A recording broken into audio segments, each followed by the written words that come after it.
আসসালামু আলাইকুম। আমার প্রিয় ভাই বোনেরা সবাই কেমন আছো? আশা করি ভালো আছো। আমিও আলহামদুলিল্লাহ তোমাদের ভালোবাসা ও আল্লাহর রহমতে ভালোই আছি। তা শুভ সকাল দিয়ে শুরু করছি আজকের সকালটা। তা আমার সকালটা এই আমার ঘরের সামনে পুকুরটা দিয়েই শুরু করি। ছোটো পুকুর ছিল, এখন বড় হয়ে গেছে ধসে ধসে। তা চলো কাজগুলো সেরে দিই। আমরা প্রত্যেকটা মেয়ে হলো সংসারের জন্য বিনা মাইনে দেওয়া মানে কাজের লোক, মানে চাকরি। এটা হলো আমরা চাকরি, কারণ এখানে কোনো মাইনে নেই, সিস্টেম নেই, কিছুই নেই।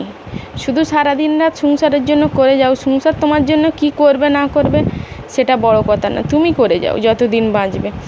আর প্রত্যেকটা মেয়েও সংসারের প্রতি নিঃস্বার্থভাবে খেটে যায়, কিছু পাবার আশা না, কিন্তু সামান্য কিছু চাহিদা থাকলে সেটাও পায় না সংসারের মানুষদের জন্য।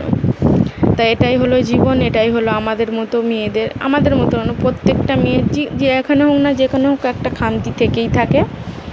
তা এই নিয়ে আর বেশি কথা বাড়াবো না। অনেকে অনেক কথা বলতে পারে, বা আমার কথায় হয়তো অনেকে রাগ করতে পারে, মনে কষ্ট করতে পারে। তা কষ্ট করার না, যেটা সত্যিকারের সেটাই বলছি। সবার জীবনে সব রকম সুখ থাকে না, কিছু কিছু জীবনে খামতি থেকে থাকে। সেই খামতি জীবনটাকে নিয়ে এগিয়ে যেতে হয়, এটাই হলো আমাদের জীবন। তা অনেকেও অনেক বছর অনেক দিন চিনা জানা শোনা হলেও নিজের কাছের মানুষরাই নিজেকে চেনে নেয়।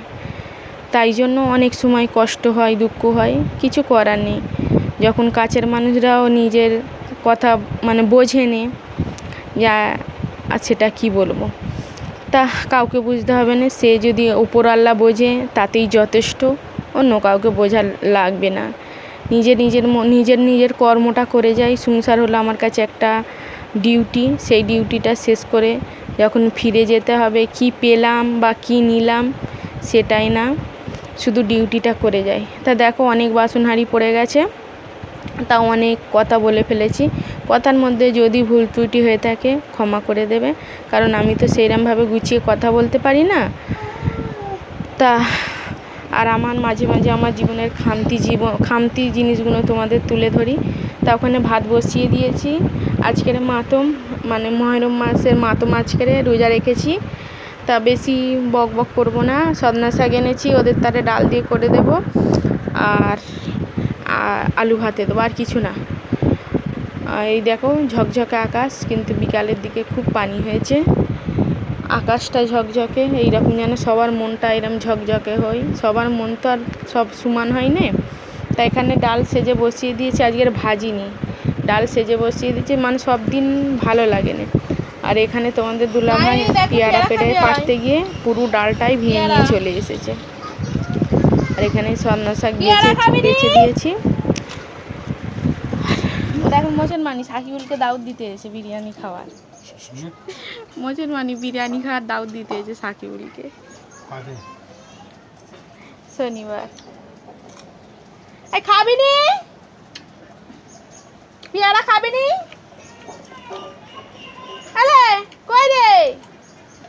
তা এই তো ডাল ফেটে গেছে। ডাল মানে আমি মানে একটু ভেঙে মতো গেলে তাতে সজনা শাক নুন দিয়ে দিয়েছি, দিয়ে এবার ঢাকা দিয়ে দিই। নাকি সজনা শাক ডালটা ভালোই হয়েছে। আর এদিক 12টা বেজে গেছে, পানি এসে গেছে। তা একদিকে কাজ করছি, একদিকে রান্না করছি, আর একদিকে পানি ভরছি, মানে মনে হয় 10টা হাত হলেও আমার কম পড়ে যাবে সংসারের জন্য, কাজের জন্য। তা কিছু কিছু সময় অনেক কষ্ট লাগে, অনেক বেদনা লাগে, যেগুলো বলার মতো না। পরে হয়তো কোনো এক সময় বলবো, কারণ এদিকে ডালটাও হয়ে গেছে। যখন নিজের কাছের মানুষরা, ভালোবাসার মানুষরা নিজেকে চিনতে পারেনি, তা তখনই খুব খারাপ লাগে। এতটাই খারাপ লাগে যে সেটা বলে বোঝাতে পারবো না। এটা বিকেলবেলা, আর ভাত খাওয়া দেখাতে পারিনি, কারণ আমি রোজা রেখে রয়েছি। তা ভিডিওটা কিছু কথা বলে শেষ করব। তা আমি মনে করি আমার বাবা মার শিক্ষা আমার কাছে অনেক বড়, কারণ প্রত্যেকটা সন্তানের কাছেই তার বাবা মার শিক্ষা অনেক বড়। যেমন আমার কাছে, আমি মনে করি আমার বাবা যে শিক্ষাটা দিয়েছে, আমি আর সেই শিক্ষাই বড় হয়েছি এবং আছিও আজও পর্যন্ত। মানুষের সঙ্গে ঝামেলা বা কথা কাটাকাটি, এটা আমার ধাতে নেই, আমি আসে না আমার কাছে। আমি প্রত্যেকটা মানুষে অল্প সময়ে মানুষকে আপন করে নিই বলে বেশি দুঃখ কষ্ট এবং সব কিছু পাই। তা মানুষ যখন অবিশ্বাসী করে, যে কোনো একটা কথা বলে, খুব কষ্ট হয়, কিন্তু আবার মনে হয় এদেরকে দিয়ে কষ্ট করে কি হবে। জীবনে কেউ কারুর না, কাউকে নিয়ে কষ্ট করারও দরকার নেই। নিজে নিজের মতো করে এগিয়ে যেতে হবে, নিজে নিজের মতন করে বাঁচতে হবে। এটাই হলো পৃথিবী, এটাই হলো দুনিয়া। তা সবাই ভালো থেকো। আল্লাহ হাফেজ।